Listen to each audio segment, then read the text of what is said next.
Tir résonne. Les policiers s'engagent dans une ruelle étroite.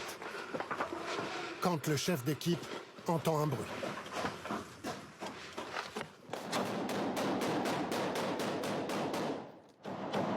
L'homme que l'on vient de voir a été abattu.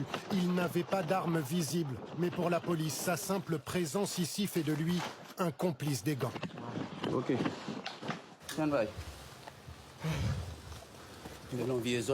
C'est une zone trop difficile. L'équipe décide de se replier. L'abattoir reste un territoire aux mains des gangs. Une guerre sans merci, avec les moyens du bord. On a éliminé un bandit. Il était dans une ruelle. Je l'ai tué. On a été obligé de se replier. En Haïti, la guerre des gangs fait plus de 13 morts chaque jour. Une guerre de territoire. En plein centre-ville de Port-au-Prince, le quartier de Bel-Air, tenu par les gangs. Les guetteurs surveillent en permanence la ligne de front. Non, là, Ici, ça va. C'est safe. là. Là-haut, par contre, pas du tout. On peut avancer un tout petit peu. Nous suivons l'un d'eux jusqu'au point d'observation le plus avancé. Là, Là, c'est le quartier de Solino. Voyez le drapeau. C'est leur base. Ça est base.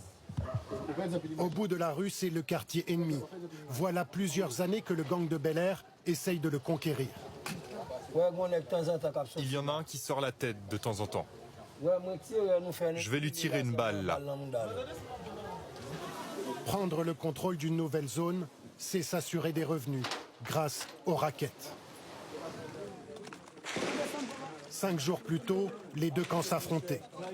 On voit ici les habitants de Solino, aidés par la police, face à l'offensive du gang de Bel-Air. Venez, rentrez au pays où vivent les bandits. Les hommes de main du gang de Bel-Air ont accepté notre présence. Une vingtaine de jeunes hommes, armés jusqu'aux dents. Venez voir, venez voir. Nous sommes les 103 zombies. Ils se surnomment